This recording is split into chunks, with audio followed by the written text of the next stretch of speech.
I'm so sorry. Didn't think I'd ever come back here. You didn't tell them I'm a wildling. She disgraced her house, her king. She's torn our family apart. We should treat them without mercy, and we will. Show them what we do to our enemies. You're a conqueror, Daenerys Stormborn. I take what is mine.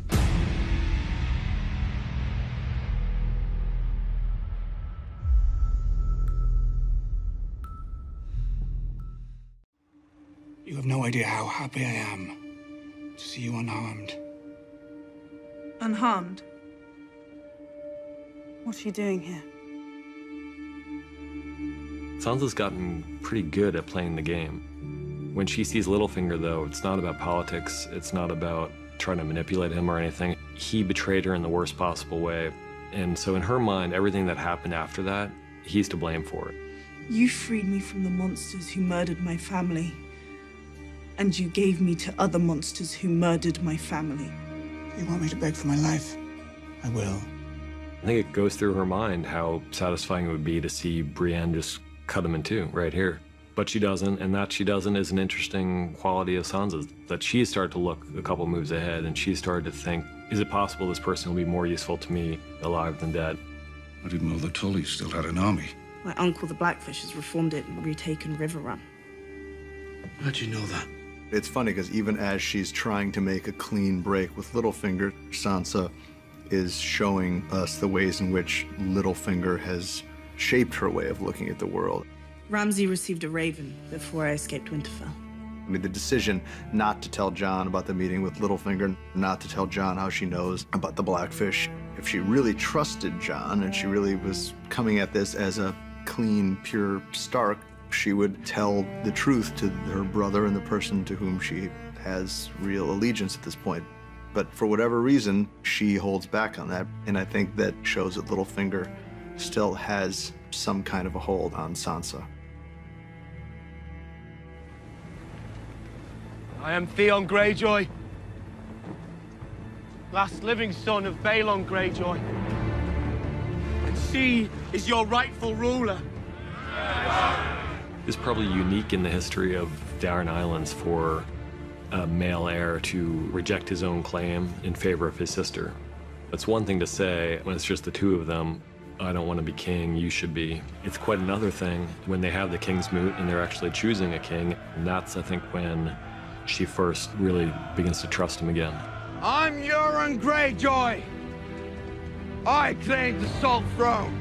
Of course, the person who precipitated the King's Moot by throwing his own brother off a bridge did so with full understanding of what a King's Moot was. It's an election, and Euron Greyjoy was confident that he could step into that situation and triumph through force of personality and through violence if necessary.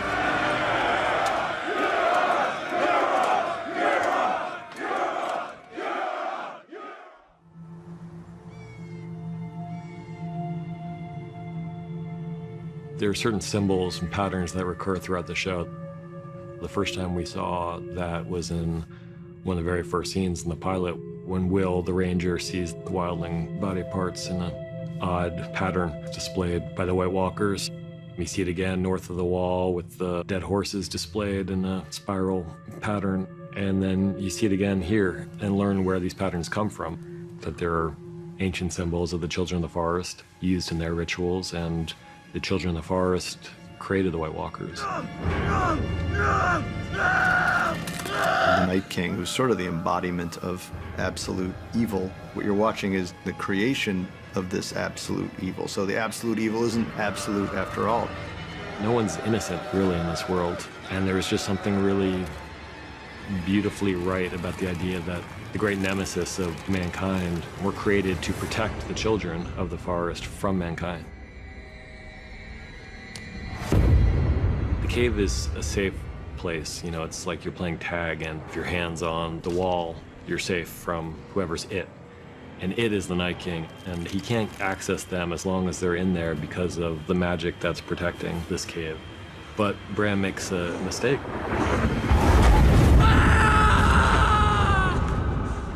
He saw me. He's not the Three-Eyed Raven yet. He doesn't have control over these visions in the way that the Three-Eyed Raven does. But for the first time, someone actually sees him in the vision as the Night King, which is part of the tragic mistake here, is that if the Three-Eyed Raven had been with him, things would have ended much differently. The time has come The time for what? for you to become me. But am I ready? No. As soon as the Three-Eyed Raven realizes there is no more time, he's got to try to upload all this knowledge into Bran. This is happening much, much more rapidly than he thought it was going to happen. And he doesn't really know what it all means. He doesn't know what to make of it all because it's happening under duress. Hold the door! Hold the door! We had this meeting with George Martin where we're trying to get as much information as possible out of him, and probably the most shocking revelation he had for us was when he told us the origin of Hodor, how that name came about. I just remember Dan and I looking at each other when he said that and just being like, holy shit. Hold the door! Hold the door! Hold the door! Hold the door! It was just one of the saddest and most affecting things. Even sitting in a hotel room and having somebody tell you that this was going to happen in the abstract in some way, and that Hold the Door was the origin of the name Hodor. We just thought that was a really, really heartbreaking idea. Hodor! Hodor! Hodor! Hodor! Hodor! Hodor! Hodor! Hodor! Hodor!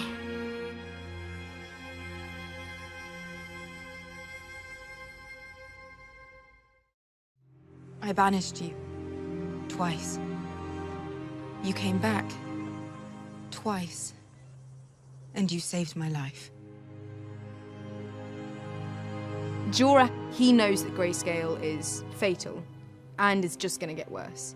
And so the moment in the series where she was probably most likely to touch me, I have to retreat. Daenerys doesn't know what she's gonna do with him and the conversation that's gonna be had. But then before they can get anywhere, he shows her that. And I think that cuts to the core of the matter, which is that she loves him. And she does need him. Is there a cure? I don't know.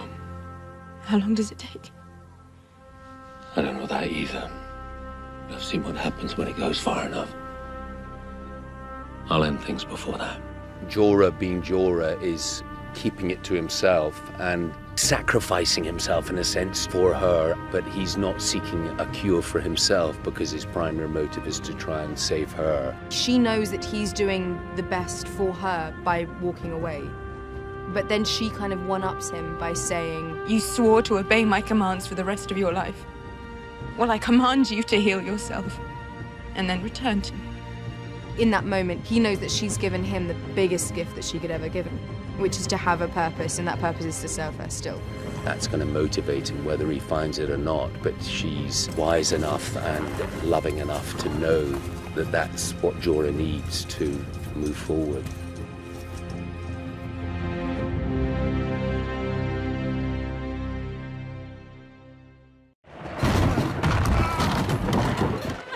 Hold the door!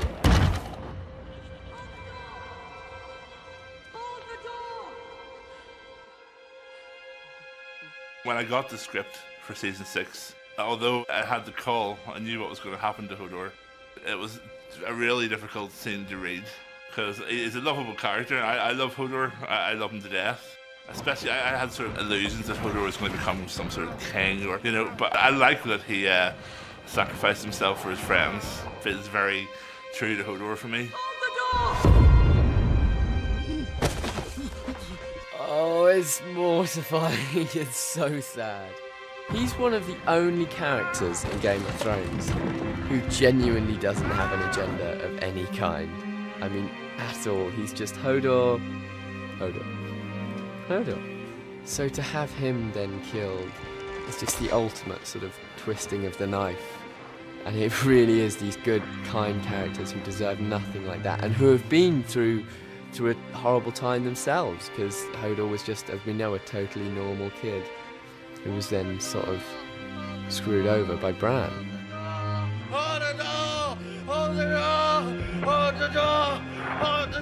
I'm just thankful I got so far with so many people dying every year. I think I did quite well to get to season 6. Hodor.